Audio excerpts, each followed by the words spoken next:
My name is Megan. I have been a forensic drug chemist for just shy of 10 years. I have worked in 2 labs at different levels of government. I have a Bachelor of Science and a Master of Science in Chemistry. I strive to keep up with the ever-changing landscape of drugs of abuse by taking advantage of any training opportunities and staying current with articles and trend reports.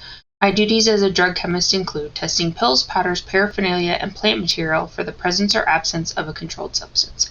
I issue reports and testify in court. In my opinion, there seems to be a lack of communication and understanding between forensic scientists, the communities we work in, and the lawyers and law enforcement that we work with.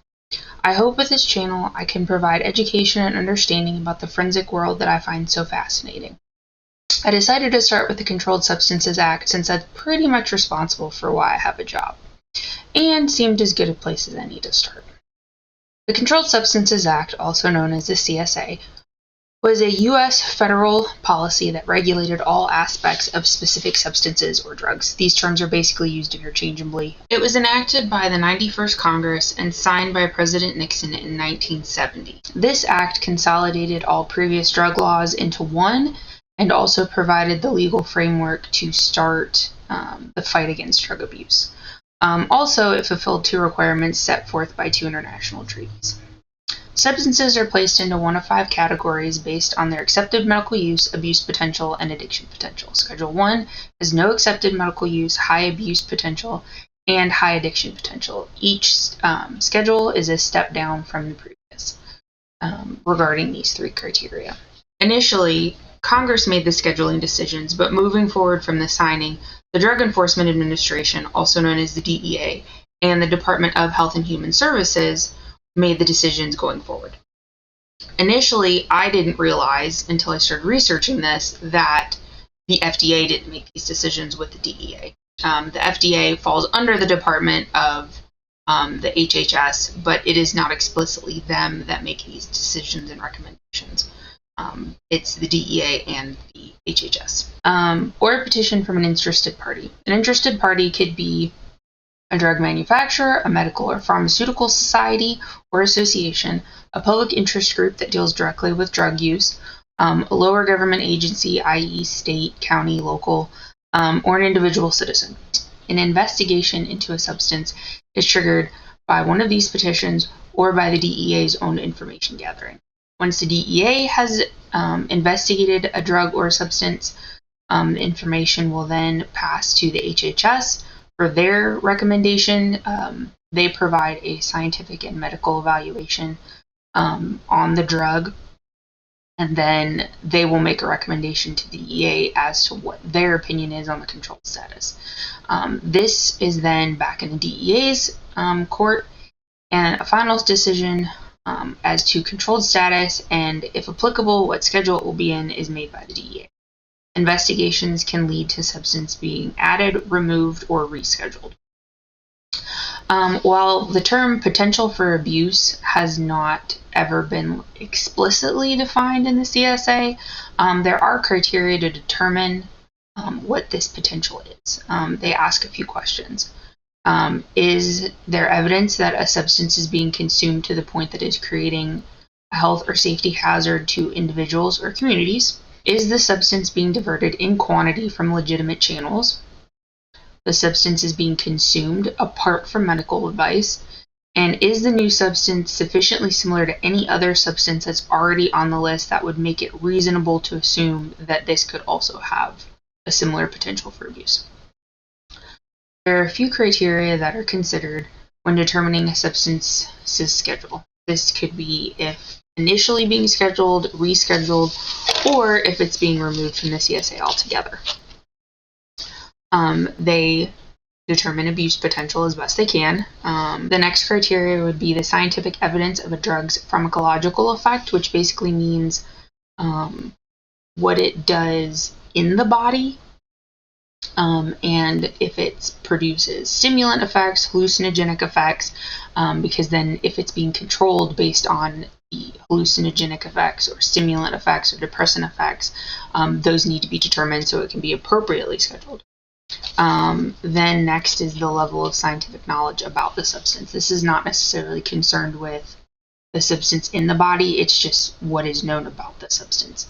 if there is data on history and patterns of abuse of this drug or substance, the scope, duration, and significance of this abuse. So is it widespread? Is it localized? How long has it been going on? Is it what all the information is being tracked about where it popped up and things like that. Does it pose a public health risk? Is this drug physically addictive or psychologically habit forming?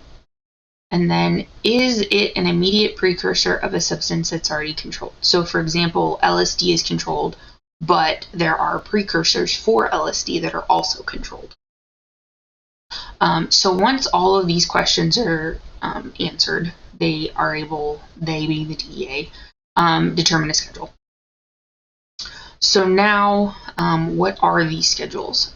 We talked that there are 5. So Schedule 1 has a high abuse potential, no currently accepted medical uses in the U.S., lacks safety for use under medical supervision. So examples of this would be heroin, ADB Panaca, clonidazine, LSD, marijuana, psilocybin. So that would be the active ingredient in mushrooms. So then Schedule 2 would have still a high abuse potential, but it does have medical uses, but there are a lot of restrictions on them. And then abuse may lead to strong physical and psychological dependence. So examples of this would be cocaine, fentanyl, PCP, methamphetamine, carfentanil, and oxycodone. So cocaine, believe it or not, is still used in some eye surgeries. Fentanyl, we all know that one, pain medication. And then carfentanil, believe it or not, was big a few years ago, came on the scene, scared everybody. That is actually used as a large animal tranquilizer. A lot of labs initially started seeing it so quickly that they had to get their standards actually from zoos or vets, because we couldn't obtain standards the typical way, which would be through a standard producer. But it hit so hard and so fast that they weren't prepared, and we as labs were not prepared.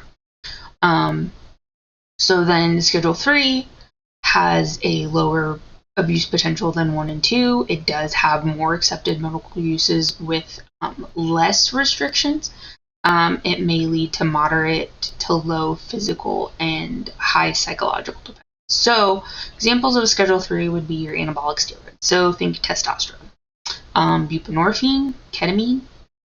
And then Schedule 4 would be lower abuse potential still than Schedule 3. There are more accepted medical uses with, again, less restrictions. It may lead to limited physical and psychological dependence. So examples of this would be alprazolam, diazepam, lorazepam, tramadol.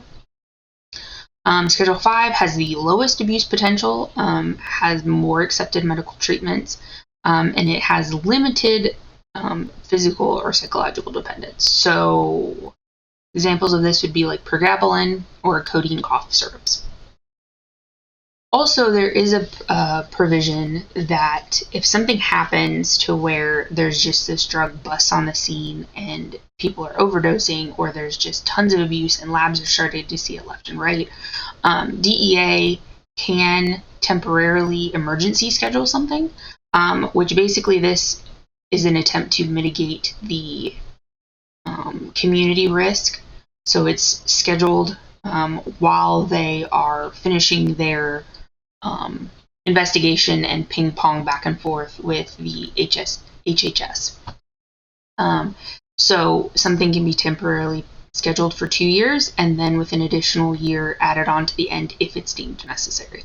Not all emergency scheduling ends up with the scheduling. There was a few years ago a substance called metragenine was emergency scheduled, and through some additional circumstances, public response, and investigation, it was deemed to not even need to be scheduled. And it fairly quickly, I don't remember the exact time frame, but fairly quickly was removed. So the CSA regulates all parts of a controlled substance. So any individual or firm that is authorized to handle these controlled substances must keep complete and accurate inventories, record transactions, and put them in secure storage, and they must be inventoried every 2 years.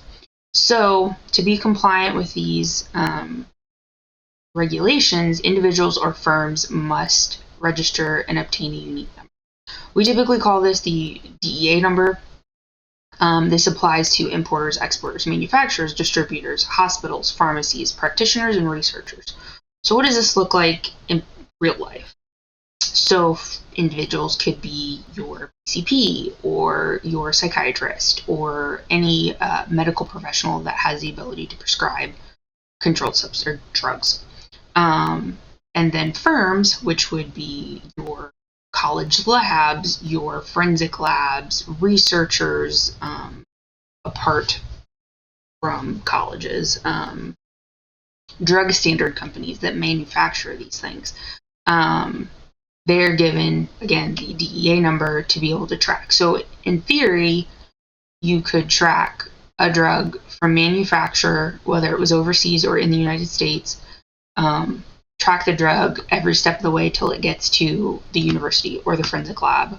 And then from there, because of the controls that are in place at whoever is receiving it, you can see when it was consumed. You could track it through the prescription, or if it was a forensic lab, when it was consumed for standards.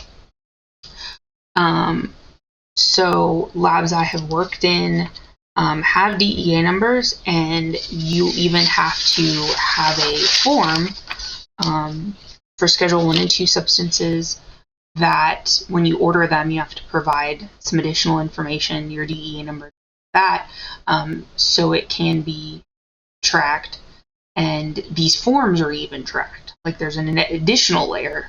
So if something happens to the forms, you have to, as far as I remember, you have to record what happened if it was voided, essentially like you do a check, because you have to get these from the DEA. They do have a provision now to do an electronic version, only for Schedule 2s. So for Schedule 1s, you still have to do the paper form.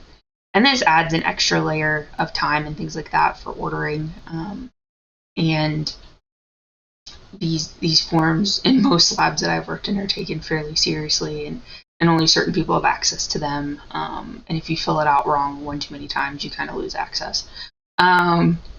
So the DEA deals only with federal schedules, and states more or less fall in line with these. Some states have provisions in their laws that just kind of blanket say if it's controlled federally, it's automatically controlled in the state. So the state doesn't have to go back and add a line or whatever to laws every time something gets scheduled. So, but some states don't. So they just kind of add it in, and drugs are emerging on the scene so fast in recent years that the DEA has started to control classes of drugs and then add the caveats like, well, if it has this in this place, or has this, or this in this space on the molecule, it is controlled. But states also have the option to control things that may not be controlled federally. So, for example, gabapentin is not federally controlled, but it is controlled in Alabama, Kentucky, Michigan, North Dakota, Tennessee, Virginia, and West Virginia. It is, I believe, a Schedule 5 in all of those states, but it is not controlled federally. So there is a little leeway in adding things in state boundaries. The only thing that isn't explicitly followed for the CSA at the state level is marijuana, but that's a whole nother ball of wax. And there's even talk about moving that from a Schedule 1 to a Schedule 3. But with all of the medical marijuana and things like that, that at the state level is changing, which is an interesting dynamic. Hopefully now you know a little bit more about the Controlled Substances Act. If there are any forensic related topics that you'd like me to discuss, please let me know. Leave a comment. Thanks so much.